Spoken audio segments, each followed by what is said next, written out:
DSC aspirants అందరూ కూడా ఒక బిగ్ అప్డేట్ కోసం ఎదురు చూస్తూ ఉన్నారు కదా. ఎస్, మీరు ఎదురు చూస్తున్నట్లే ఒక బిగ్ అప్డేట్ వచ్చింది డిఎస్సి 2026కు సంబంధించి. అదేంటంటే మనకిప్పుడు కొత్తగా ఒక డిఎస్సి నోటిఫికేషన్ రాబోతుంది నెక్స్ట్ మంతే, అంటే ఫిబ్రవరి 2026లో. అందరూ కూడా డిసప్పాయింట్ కాకుండా, ఈ మాట ఎందుకు చెప్తున్నానంటే అన్ఫార్చునేట్లీ మీరు ఇంతకుముందు డిఎస్సిలో ఒక మార్కులోనో లేకపోతే అర మార్కులోనో జాబ్ కోల్పోయి ఉండొచ్చు. దానికి చాలా కారణాలు ఉండొచ్చు, అవునా? సో కాబట్టి దాన్ని ఇంకా మనసులో పెట్టుకొని అయ్యో నాకు ఇంకా జాబ్ రాలేదు అని మీరు డిసప్పాయింట్ అవ్వకుండా రాబోయే డిఎస్సి కోసం బాగా ఒక ప్లాన్డ్గా ప్రిపేర్ అవ్వండి. ఎందుకంటే ఇప్పుడు మనకు ఇంకో డిఎస్సి వస్తుంది. ఇంతకుముందే ప్రకటించినట్లుగానే మేము ప్రతి ఏడాది డిఎస్సి వదులుతామని చెప్పారు కదా. కాబట్టి దానికి సంబంధించి ఇప్పుడు మనకి ఫిబ్రవరిలో 2500 పోస్టులు వస్తున్నాయి మనకి డిఎస్సిలో. దానికి సంబంధించి ఒక నోటిఫికేషన్ ఖచ్చితంగా వస్తుంది 100%. This is no doubt at all. మరి దీనికి సంబంధించి ఒక బిగ్ అప్డేట్ ఏంటంటే ఇప్పుడు రాబోయే డిఎస్సిలో అదనంగా 2 పేపర్స్ని సిలబస్లో ఇన్కల్కేట్ చేయబోతున్నారు. ఒకటి computer proficiency, 2 English proficiency.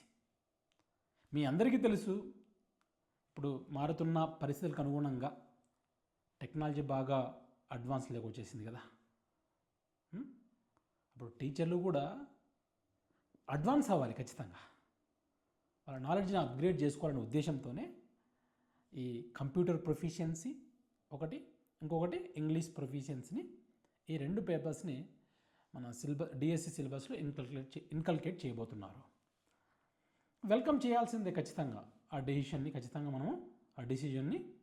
Welcome చేయాలి. ఎందుకంటే ఇప్పుడు పిల్లలకి ఇంగ్లీష్ టు ఇంగ్లీష్లో టీచ్ చేయడం రావాలి ఖచ్చితంగా ప్రతి ఒక్క టీచర్కి. మీరు గమనించినట్లయితే అలాగే కంప్యూటర్ ప్రొఫిషియన్సీ కూడా ఉండాలి. కంప్యూటర్ స్కిల్స్ ఖచ్చితంగా ఉండాలి టీచర్కి ఈ రోజుల్లో. ఎందుకంటే ఎవ్రీథింగ్ హ్యాస్ బీన్ డిజిటలైజ్డ్ కదా.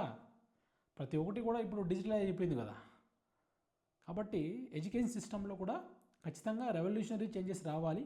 దీనికి అనుగుణంగానే ఇప్పుడు ఈ 2 పేపర్స్ని, అంటే కంప్యూటర్ ప్రొఫిషియన్సీని అలాగే ఇంగ్లీష్ ప్రొఫిషియన్సీ, ఈ రెండింటినీ కూడా రాబోయే డిఎస్సికి సంబంధించి ఆ సిలబస్లో ఇన్కల్కేట్ చేయబోతున్నారు. It is very clear. ఎందుకంటే విద్యాశాఖ అయితే ఖచ్చితంగా దాని మీద చాలా స్ట్రాంగ్గా ఉంది. గవర్నమెంట్ అప్రూవల్ కోసం వెయిట్ చేస్తుంది. ఖచ్చితంగా అవుతుంది, అది కూడా అవుతుంది in course of time definitely. ఇప్పుడు ఆల్రెడీ మీరు మోడల్ స్కూల్ డిఎస్సిలో మోడల్ స్కూల్కి సంబంధించి ఇంగ్లీష్ ప్రొఫిషియన్సీ టెస్ట్ ఉంది కదా. సో ఆ తరహాలోనే ఒక ఇంగ్లీష్ ప్రొఫిషియన్సీ టెస్ట్ ఉంటుంది. అలాగే దాంతోపాటు కంప్యూటర్ ప్రొఫిషియన్సీ టెస్ట్ కూడా ఉంటుంది. అంటే ఆ పేపర్ కూడా ఉంటుంది దాని అర్థం. వీటికి సంబంధించి మీరు ఒక ప్లాన్ ప్రకారం మీరు you have to hit up అనే మాస్టర్ ప్లాన్. ఖచ్చితంగా మీకంటూ ఒక సొంత బ్లూ ప్రింట్ ఉండాలి, మీకంటూ ఒక సొంత ప్లాన్ అనేది ఉండాలి ఖచ్చితంగా కదా. మీరు ఎంత కోచింగ్ తీసుకున్నా, మీరు రాత్రింబావులు ఎంత చదివినా కూడా మనకు ఒక సరైన ప్రణాళిక లేకపోతే ఎక్కడో వెనకబడిపోతున్నా మనకు ఒక ఫీలింగ్ ఉంటుంది ఖచ్చితంగా. మన అంతరాత్మ చెప్పేస్తుంది, అరే నేను ఎక్కడో వెనకబడిపోతున్నానే అని. కానీ వెనక పడకూడదు అంటే ఏం చేయాలి? మనకంటూ మనము ఒక సొంత బ్లూ ప్రింట్ తయారు చేసుకోవాలి. ఒక వ్యూహంతో ముందుకెళ్ళాలి. అంటే వ్యూహాత్మకంగా మన ప్రిపరేషన్ని ముందుకు సాగించాలి.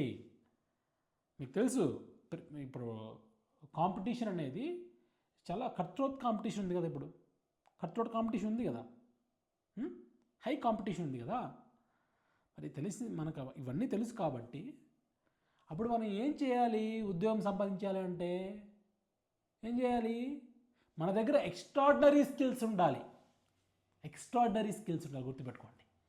నేను ఎప్పుడు కూడా చెప్పను వాళ్ళతో కంపేర్ చేసుకో, వీళ్ళతో కంపేర్ చేసుకోని నేను చెప్పను. కానీ ఖచ్చితంగా మనం ఒక ఉద్యోగం సాధించాలి అంటే ఈ పోటీ ప్రపంచంలో ఈ పోటీని తట్టుకొని ఖచ్చితంగా మనలో ఒక ఎక్స్ట్రాడినరీ స్కిల్ ఉండాలి. ఖచ్చితంగా 100% ఉండాలి. అవన్నీ సంపాదించండి.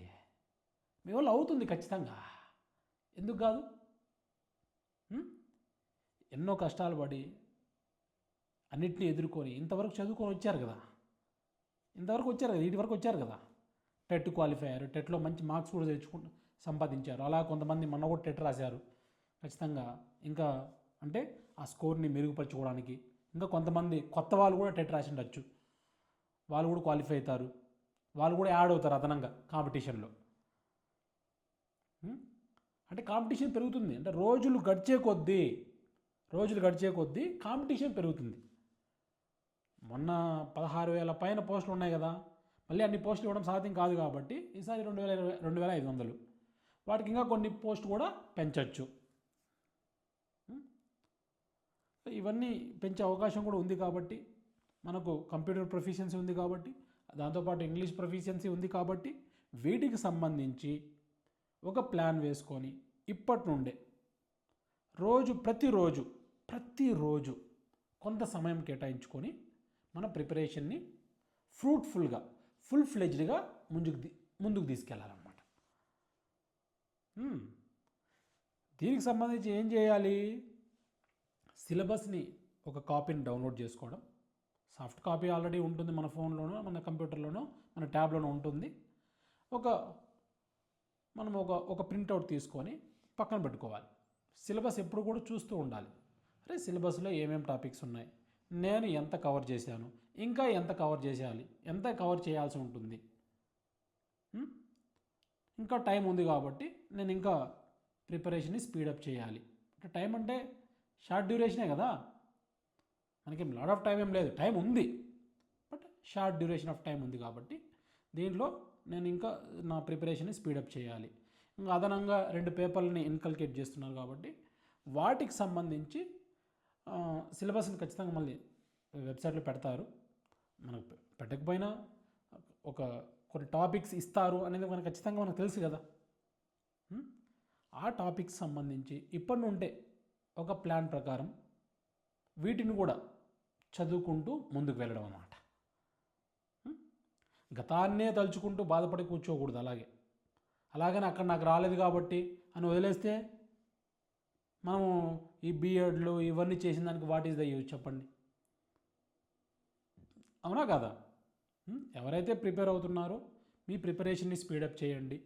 ఎవరైతే ఇంకా సరిగ్గా ప్రిపేర్ అవ్వలేదో వాళ్ళైతే ఖచ్చితంగా మీ ప్రిపరేషన్ని మీరు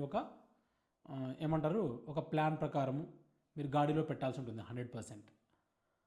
అలా చేయండి, ఖచ్చితంగా మీరు సక్సెస్ అవుతారు. కానీ నేను ఎప్పుడూ కూడా ఒకటే ఆలోచిస్తాను, మనము ఒక ఉద్యోగాన్ని సాధించలేకపోతున్నాము అంటే దానికి ప్రధానమైన కారణం అయితే ఖచ్చితంగా ఒకటి ఖచ్చితంగా ఉంటుంది. అదేంటంటే ప్రజెంటేషన్ స్కిల్ లేకపోవడం. బాగా చదువుతారు, కోచింగ్ తీసుకుంటారు, ఏమాత్రం నెగ్లెక్ట్ చేయకుండా బాగా చదువుతారు, బాగా సబ్జెక్ట్ నాలెడ్జ్ని మీరు సంపాదించుకుంటారు. కానీ at the time of examination మాత్రం కొంచెం టెన్షన్ ఫీల్ అవ్వడం వల్ల కావచ్చు, లేకపోతే భయం వల్ల కావచ్చు, రకరకాల కారణాల వల్ల మీరు సరిగ్గా ప్రజెంట్ చేయలేకపోవడం, అప్పుడే 1/2 మార్కులోనూ 1 మార్కులోనూ వెనకబడిపోతారు. అప్పుడు ఆ పరిస్థితులు రాకుండా చూసుకోండి. ఖచ్చితంగా మన మీద మనకు నమ్మకం ఉండాలి కదా, మన ప్రిపరేషన్ మీద మనకు నమ్మకం ఉండాలి కదా. ఇప్పుడు కూడా కంపేర్ చేసుకోవద్దండి వాళ్ళ ప్రిపరేషన్తో వీళ్ళ ప్రిపరేషన్తో, ఎందుకంటే మీరు యూనిక్ అనమాట. మీ ప్రిపరేషన్ ఎప్పుడు కూడా యూనిక్గానే ఉండాలి. అంటే నేను అతను ప్రిపేర్ అవుతున్నాడు, లేదంటే ఆమె ప్రిపేర్ అవుతున్నారు, నేను అయ్యో వాళ్ళ నేను ప్రిపేర్ అవ్వలేకపోతున్నానే అని మీరు లిమిట్ చేసుకోవద్దండి మీ ప్రిపరేషన్ని. ఎందుకంటే వీళ్ళే కాదు కదా, ఇంకా మీకు తెలియకుండా బయట చాలామంది ప్రిపేర్ అవుతున్నారు కదా. కాబట్టి వాళ్ళతో వీళ్ళతో కంపేర్ చేసుకోకుండా మీ ప్రిపరేషన్ని మీరు యూనిక్గా ముందుకు సాగించండి. ఒక ప్రత్యేకత ఉండాలి మీ ప్రిపరేషన్లో, అవునా? ఎప్పటికప్పుడు వీలైతే ఒకవేళ మీకు ఒక కంపానియన్ ఉంటే వాళ్ళతో డిస్కస్ చేయడం, లేదంటే మీకు మీరుగా బాగా ప్రాక్టీస్ చేయడం. That is very very important కదా. మనం ఎంత చదివినా కూడా ప్రాక్టీస్ అనేది చాలా చాలా ఇంపార్టెంట్. సో వీటికి సంబంధించి మనం ఇంకా ఫర్దర్ చాలా వీడియోలు చేయొచ్చు.